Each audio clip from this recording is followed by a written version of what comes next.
Hello students, अब हम पढ़ते हैं एक्सरसाइज 14.3 का पहला क्वेश्चन।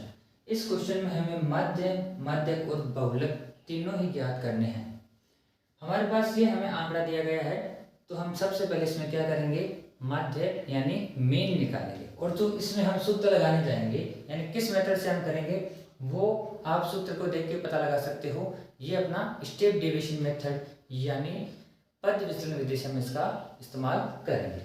ठीक है, देखो ये CF का कॉलम है, ये होती है संचय बारंबारता, ये हमारे माध्यक में काम आएगी। इसलिए इस कॉलम को हम क्या कर देते हैं, एक बार छोड़ देते हैं। जब माध्यक निकालेंगे तब मैं आपको बताऊंगा कि CF कैसे ज्ञात करते हैं। x से आप भली भांति परिचित हो।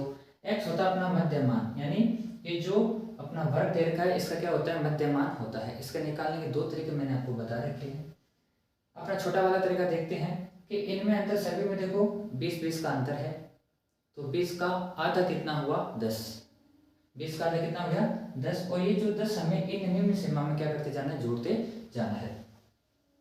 तो 65 में 10 जोड़े तो कितने आ गए 75, इसमें जोड़े तो 10 कितने आ गए 95, इसमें 10 जोड़े तो 115, इसमें 10 जोड़ दिए तो 135। आप देख पा रहे हो इनमें अगर 20-20 का अंतर है तो सॉरी ये हमने क्या किया है,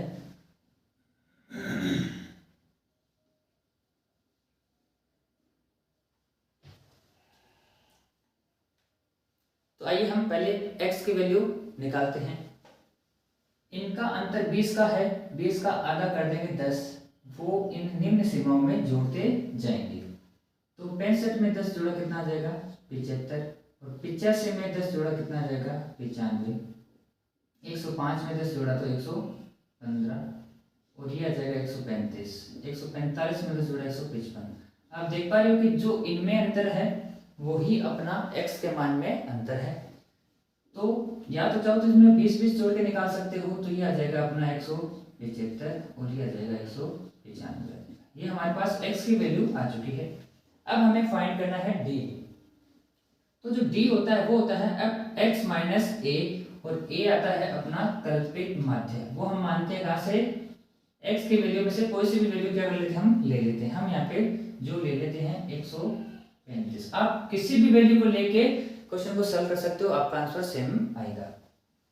तो यहाँ पे a की जगह क्या वैल्यू पुट कर देते हैं 135, यानी ये जितने भी x के मान है इनमें से 135 घटाना है। हम जानते हैं कि जिसको कल्पित माध्य मानना है उसके सामने d का मान 0 और ऊपर वाले किस में आते हैं, माइनस में। अब 75 में से 135 माइनस में होता है, इसलिए किस में आ गया उत्तर माइनस में। 135 में से 75 घटा देंगे तो कितना आ गया 60 आ जाएगा। हमारे पास कितना निकल के आएगा 60 आ जाएगा। अब यहाँ पे 20-20 का अंतर है, यहाँ पे कितना आ जाएगा 40, यहाँ पे 20, इधर 20, इधर 40, इधर कितना आ गया 60 आ गया। अब हमें ज्ञात करना है u।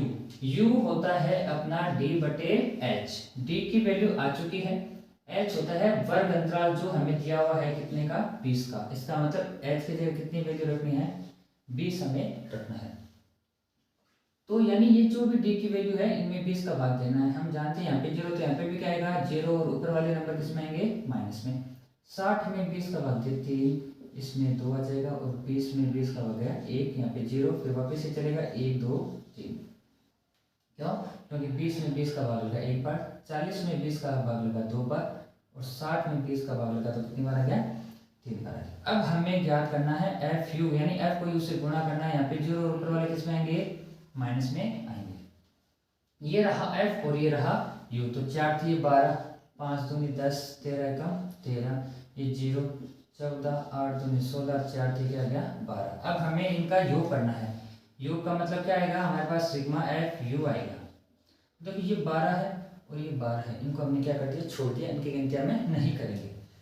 प्लस का 30 आ रहा है हमारे पास, और उसमें से क्या करना है माइनस करना है कितना 23।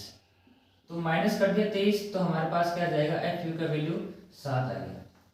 अब सारी वैल्यू जा चुकी है, सूत्र में क्या करना है बस मान रखना है। एक की वैल्यू हमने मानी है 135, प्लस सिग्मा एफ यू आया है 7 बटे सिग्मा एफ है 68, और गुणा में एच का मान कितना है 20।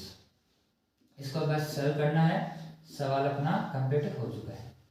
देखो हम यहाँ पे क्या करेंगे कि ये दोनों किसके पार्ट से कट रहे हैं, 4 के पार्ट से कट रहे हैं। तो 4 पंजे 20 और ये आ जाएगा 4 एकम 4 और ये 7, 17 चौके 68।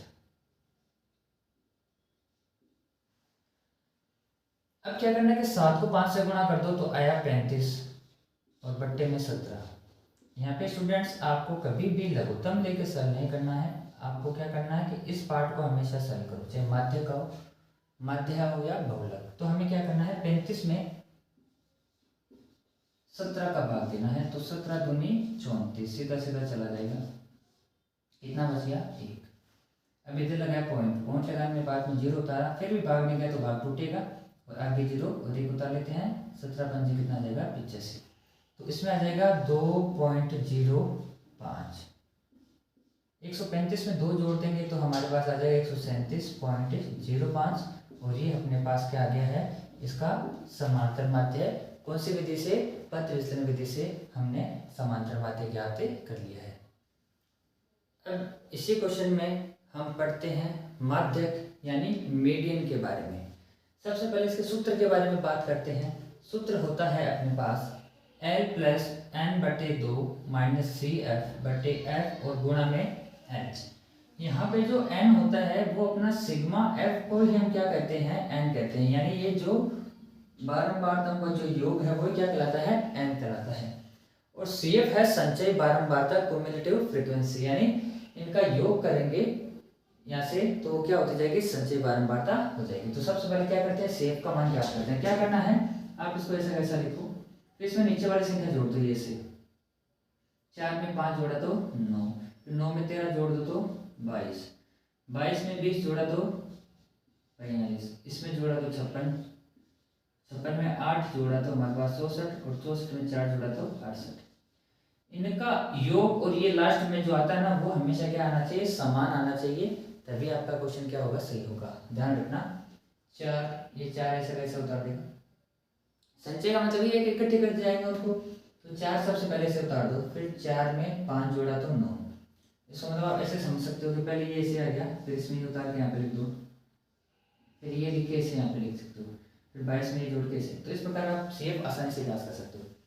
अब तो सबसे पहला स्टेप आपको क्या करना है, वो करना है आपको n/2 यानी n/2 करना है। तो n का मान है 68, इसमें जब हमने 2 का भाग दिया तो हमारे पास आता है 34। सबसे पहले स्टेप आपको ये करना है कि n/2 करना है, n का मतलब सिग्मा f। तो n/2 किया तो हमारे पास आया 34। अब हमें संचयी बारंबारता में देखना है कि 34 या 34 से ठीक बड़ी संचयी बारंबारता कौन सी है। तो 34 से जो ठीक बड़ी संचयी बारंबारता है वो है अपने पास 42।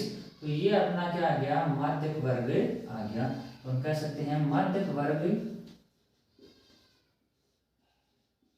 वो हमारे पास कितना निकल के आया है, 125 और 45। फिर से समझिएगा, हमेशा क्या करना है, n/2 करना है, यानी जितना इन का योग आता है सिग्मा f आता है उसको यहाँ पे क्या कहेंगे हम, n कहेंगे। तो n/2 किया 34, तो 34 से ठीक बड़ी संचयी बारंबारता इसमें देख लेते हैं 42 आ रहा है, तो ये अपना क्या हो गया, माध्यक वर्ग हो गया।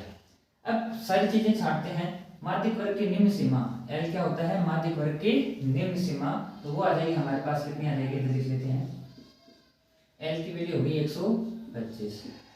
H होता है वर्ग अंतराल, जो इसमें अंतर कितने का दिखाई दे रहा है हमें, 20 का, तो यहाँ पे 20 आ गया। उसके बाद देखते हैं CF। तो CF आता है, देखो CF मिलेगा CF वाले कॉलम में और F मिलेगा F वाले कॉलम में, ये चीज आपको दिमाग में रखनी है। तो स्टूडेंट्स पहले क्या करते हैं, CF के बारे में जानते हैं। माध्यक वर्ग से ठीक पूर्व की संचयी बारंबारता, यानी ये जो माध्यक वर्ग है इसकी जो संचयी बारंबारता है इससे ठीक क्या लेनी है, पहले वाली हमें क्या लेनी है, संचयी बारंबारता यानी माध्यक वर्ग से ठीक पहले की संचयी बारंबारता। और F मिलेगा F वाले कॉलम में, ये होती है अपने इस माध्यक वर्ग की बारंबारता, जो कितनी आ गई, 20। सारे मान आ चुके हैं, बस इस सूत्र में क्या करना है, मान रखना है। तो L का मान कितना है, हमारे पास निकल के आया है 125 प्लस n/2। n/2 आपके पास पॉइंटों में भी आ सकता है, तो आपको घबराने की बात नहीं है। कभी कभी क्या होता है कि ये विषम संख्याओं में इनका योग आ जाता है, तो जब n/2 करते हैं तो पॉइंटों में भी आ सकता है, तो उसको आप देख के घबराना नहीं है। तो 125 प्लस n/2 n/2 का मतलब है हमने कितना किया था, n/2 हमारे पास 34, तो इसको हम लिखेंगे 34 माइनस CF का मान हमारे पास है 22 और बट्टे में क्या आ गया f का मान है 20 और गुणा क्या कर दिया हमने h, और h का मान हमारे पास आया हुआ है 20, तो क्या कर देंगे 20 से 20 कट गया 125 प्लस 34 में से 22 चला गया तो हमारे पास आ जाएगा 12 और इन दोनों को जब हम जोड़ देंगे तो आ जाता है 137, यानी हमारा जो माध्यक है वह आ गया है 137। अब पहले क्वेश्चन में हमें जो बहुलक ज्ञात करना है, हम माध्य और माध्यक ज्ञात कर चुके हैं, अब हम बहुलक ज्ञात करते हैं। बहुलक में सबसे पहले हमारे पास सूत्र है L plus F1 minus F0 बटे 2F1 minus F0 minus F2 गुणा H। सारी चीजें हम पहले पढ़ चुके हैं कि ये सारी चीजें क्या होती है, तो आइए क्वेश्चन स्टार्ट करते हैं। सबसे पहले हमें क्या देखना होता है, बहुलक निकालते समय सबसे अधिक बारंबारता देखते हैं, तो जो हमें कितनी दिखाई दे रही है 20, तो ये हो गया अपना F1। तो जो सबसे अधिक बारंबारता वाला वर्ग होता है वो अपना होता है बहुलक वर्ग, वो अपना क्या आता है बहुलक वर्ग आता है, जो कितना है 125 और 145, ये बहुलक वर्ग हो गया। तो यहाँ से हम L की वैल्यू लेते हैं, L की वैल्यू हमारे पास आती है बहुलक वर्ग की निम्न सीमा, जो कितनी दी हुई है 125, ये बहुलक वर्ग है, इसकी ये निम्न सीमा है और ये उच्च सीमा यानी लोअर लिमिट और अपर लिमिट। तो L का मान आ गया है 125, H होता है इनका अंतराल जो हमें कितने का दिखाई दे रहा है 20 का दिखाई दे रहा है, ठीक है। अब हमें पता है कि 1 से पहले 0 आता है तो क्या आ गया F0, 1 के बाद में 2 आता है तो F2, इस प्रकार आप इसको याद रख सकते हो, ठीक है। आइए अब हम क्या करते हैं, वैल्यू पुट करते हैं। L की वैल्यू है हमारे पास 125 plus F1 minus F0, F1 कितना है हमारे पास 20, तो 20 माइनस F0 है 13 बटे में 2F1 माइनस F0 और माइनस क्या आ जाएगा F2 और गुणा में आ जाएगा हमारे पास H की वैल्यू कितनी है 30, 125, 20 में से 13 गया तो कितना बचा 7, 20 दूनी 40 और माइनस में क्या आ गया 27, गुणा क्या आ जाएगा 125 प्लस 20 सत्ते 140 और यहाँ पे अगर हम 40 में से घटाते हैं कितना 27 तो हमारे पास बच जाता है 13 बचेगा, कितना बचेगा 13 बच जाएगा। अब क्या करना है 140 में हमें 13 का भाग देना है, तो 13 एकम 13, 1 बच गया ये 0। अब आगे वाले अंक उतारने के पास भी अगर भाग नहीं जाता तो भाग टूटता है और हम क्या लगाते हैं यहाँ पे 0, ठीक है। अब क्या लग जाएगा इधर पॉइंट लगाने के बाद में 0 और 13 सत्ते 91, यानी अब हमें दशमलव के बाद में एक स्थान तक हमने ज्ञात कर लिया है, तो हम क्या कर सकते हैं 125 प्लस 140 बटे 13 की जगह हम 10.7 भी क्या कर सकते हैं लिख सकते हैं 10.7, 125 और 10 हो गई 135.7, ये अपना क्या आ जाएगा बहुलक आ जाएगा। बहुलक